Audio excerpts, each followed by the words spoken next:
بسم اللہ الرحمن الرحیم. ایک نئے پروگرام کے ساتھ آپ کی خدمت میں حاضر ہیں. گیلانی صاحب سر، پاکستان میں چند دن پہلے منسٹر فار فائنینس نے اپنی پوری اکنامک ٹیم کے ساتھ ایک میٹنگ کی. اس میٹنگ کے دوران انہوں نے ایف سی ڈی او کے ایک سابقہ جو ابھی آکسفورڈ یونیورسٹی میں پڑھاتے ہیں اسٹیفن ڈرکن، ایک اکانومسٹ ہیں بہت اچھے، آج کل آکسفورڈ یونیورسٹی میں پڑھا رہے ہیں، ان کو آن لائن میٹنگ پہ لیا اور ان کو یہ کہا کہ آپ ہمارے لیے ایک ہوم گرون اسٹیبلائزیشن پروگرام کا ایک ڈاکومنٹ لکھیں. کنسلٹنٹ کے طور جی، یعنی وہ جو ہوم گرون اسٹیبلائزیشن کا پروگرام ہے جس کی بیسس پہ ہم آئی ایم ایف کے سامنے ایک پروگرام رکھیں گے اور اگلا بجٹ بھی اسی پہ بنائیں گے، وہ پاکستان کا کوئی اکانومسٹ بنانے کے قابل نہیں وہ ہے. سب لٹ کر دیا ہے. وہ انہوں نے آؤٹ سورس کر کے ایک جو فورن اکانومسٹ ہیں یو کے بیسڈ ہیں ان سے کروانے کا فیصلہ کیا ہے. ان کو کیسے پتہ چلے گا کہ یہاں پہ کیا معاملات ہیں اور کیا انہوں نے میٹنگ کی نا سر، وہ آن لائن ورچوئل میٹنگ میں موجود تھے. But he does not know the ground reality. سنیں نا، انہوں نے جو پاکستان کی پلاننگ کمیشن کے، منسٹری آف فائنینس کے اور باقی اکنامک ٹیم کے لوگ تھے، ان سے کوئی تقریباً 1 گھنٹہ کی آن لائن میٹنگ کی. مختلف آئیڈیاز ڈسکس ہوئے، انہوں نے پاکستان کے بارے میں مختلف چیزیں پوچھیں اور وہ جو پوچھ کے اسی کے اوپر ایک ڈاکومنٹ تیار کر کے دے دیں گے. کیا بات ہے. کیا زبردست! دیکھیں نا آپ، میں تو کہتا ہوں کہ بہت زبردست، یہ آپ نے کیا کمال کر دیا ہے سر. اچھی چیز ہے بری چیز ہے. دیکھیں میں آپ کو ایک بات بتاؤں، یہ ایسے ہی ہے کہ میں آپ کے گھر میں آ کے آپ کو یہ بتاؤں کہ اس گھر میں کیا کیا کمیاں ہیں. یہاں تک تو چلے ٹھیک ہے، ہو سکتا ہے، لیکن آپ کو اپنے گھر کی زیادہ چیزوں کا خود پتہ ہوگا یا کیا خیال ہے آپ کا؟ بالکل ایسا ہی ہے، بالکل. یہ یہاں پہ تو لانگ ٹرم پلان جو ہم کہتے ہیں گیم پلان کا تو پھر پتہ ہی نہیں نا.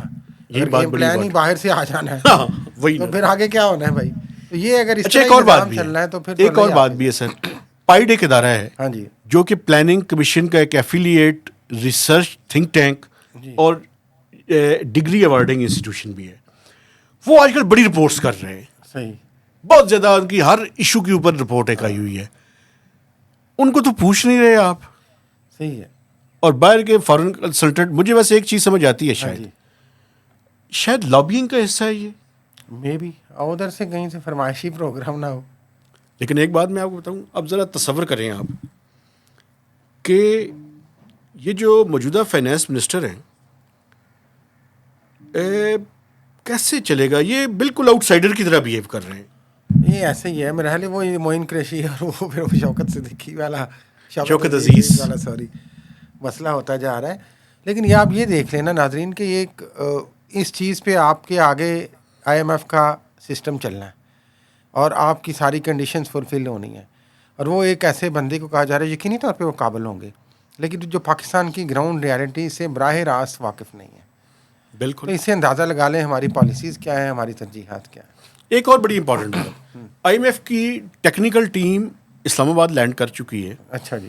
وہ لینڈ کر کے بنیادی ڈیٹا ویٹا اکٹھا کرنا شروع کر دیا انہوں نے. ہاں 15 آنے ہی والی ہے. اور نیکسٹ ویک سے آئی ایم ایف کی باقی ٹیم کے لوگ آ جائیں گے، جس کے بعد ایک ٹف قسم کی نیگوسیشن شروع ہونے والی ہیں. تو یہ جو رپورٹ ہے، ویسے میں یہ پوچھنا چاہ رہا تھا، یہ وہ کب تک جمع کروائیں گے؟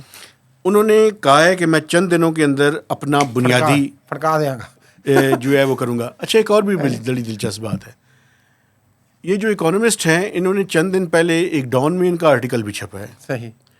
پہلے گارڈین میں یا کسی یو کے اخبار میں چھپا، پھر ایک یہاں پہ بھی چھپائے گئے ہیں تعارف کرانے کے لیے. وہ آرٹیکل پرائم منسٹر کو دکھائے بھی گئے تعارف کرانے کے لیے. جی بڑا قابل بندہ ہے نا، کی لکھے. اچھا ویسے ایک بات میں آپ کو بتاؤں، گیم پلان کا حصہ سنیں نا، گیم پلان میں ایک اور بات سنیں.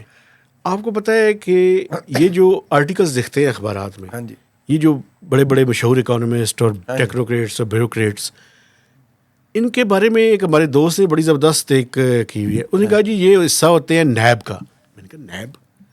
اسے کہا نیوز پیپر آرٹیکل برگیڈ. یہ اپنے آپ کو پچ کرتے ہیں. سسٹم چلتا ہے نا. وہ صاحب کیا کہتے ہیں، یہ دیکھیں یار اس بندے نے کچھ اچھا لکھا ہوا ہے، اس کا سی وی، پھر وہ آگے سسٹم چلتا ہے اس طریقے سے. لیکن میں آپ کو ایک اور بات بتاؤں، ایک کچھ عرصہ پہلے، آج سے 8-10 سال پہلے ایک سٹوری میں نے کی. کچھ کنسلٹنٹس ہیں پاکستانی، وہ یو ایس ایڈ فنڈڈ ایک پروجیکٹ تھا، آپ یقین کریں 6 پیجز یا 7 پیجز یا 10 پیجز کا ایک بندے نے آرٹیکل لکھا ہوا تھا پاکستان کے ٹیکسیشن کے نظام کے بارے میں. اس کو پتہ ہے کتنی فیس دی گئی تھی؟ $80,000. چلیں خیر یہ فیس جو بھی ہو وہ تو ان کی طے کرتے ہیں, ہر کسی کا ایک مناسب ہوتا ہے. یار ایسا ہم روز لکھتے ہیں. مقصد یہ ہے کہ جو آپ لکھتے ہیں کیا وہ لکھنے کے لیے لکھتے ہیں یا کسی ویسٹڈ انٹرسٹ کے لیے لکھتے ہیں. ہاں $80,000. ہاں جی چلیں یہ چلتا رہتا ہے. اب تو $80,000 تو اس وقت ہے تو اب یہ جو نیا آ رہے ہیں پھر ان کی یہ میں 2010-11 کی بات آپ کو بتا رہا ہوں. ہمیں بیسیکلی ان پالیسیز کو ریویو کرنا چاہیے کہ یار جو باہر سے اس طرح ایک بات میں آپ کو بتاؤں, پیراشوٹ میں اور آپ غریب ہی رہیں گے. پھر پیراشوٹ سے لوگ آ جاتے ہیں, سسٹم کا پتہ نہیں ہوتا, وہ تیس نیس کر کے چلے جاتے ہیں, پھر اگلا آتا ہے پھر آتا ہے اس طریقے سے. چلیں خیر اللہ کرے کہ شاید ان پالیسیز کو کبھی ریویو کیا جائے, اجازت لیتے ہیں. ایک اور بھی بات ہے, جی FBR کی بھی ڈیجیٹائزیشن ہو رہی ہے ان کے لیے بھی اور آج کل جو انہوں نے اکھاڑ پچھاڑ کی ہوئی ہے نا, اتنا بڑا شارٹ فال آئے گا. ہاں جی میری بات لکھ کے رکھ لیں, انڈیکیٹ کیا آپ لکھ کے رکھ لیں. میں پہلے نہیں, پہلے میں کم بتا رہا تھا, اب میں جتنی بات کہہ رہا ہوں اس سے زیادہ ہوگا. ہاں لیکن ہو سکتا ہے اس کے لیے بھی اینڈ پہ ہمیں کوئی کنسلٹنٹ مل جائے, کوئی بات نہیں. نہیں وہ بل گیٹس کو کر رہے ہیں نا. اچھا زبردست. بل گیٹس کی جو فاؤنڈیشن ہے بتایا تھا تو سنا ہے کہ اس کے پیسے وہ آ رہے فائنانس ہیں, کریں گی تو باہر سے ہی بس ادھر سے آنا ہے دوسرے کو ادھر سے. لیکن یہ بھی بتا دوں جاتے جاتے کہ یہ جو اس کی فنڈنگ ہے یہ FCDO والے سنا ہے کر رہے ہیں UK کی. میں بھی وہ جب ہی وہ ملی بھی ہیں کچھ 2-4. جی وہ اسی سلسلے کی کڑی تھی. ہمارا بندہ دیکھیں ہم آپ کو بتاتے ہیں کیسے کرنا ہے. نہیں وہ پھر IMF والے بھی خوش ہو جائیں گے نا, یہ ساری نیٹ ورکنگ ہے, یہ کلب ہے. کلب. چلیں اجازت لیں. اسی کے ساتھ آپ سے گزارش ہے کہ ہمارے چینل کو سبسکرائب کریں, اس کی شیئرنگ کریں اور پلیز اس کے بارے میں کمنٹس کیجیے. تو اجازت دیجیے, اللہ حافظ.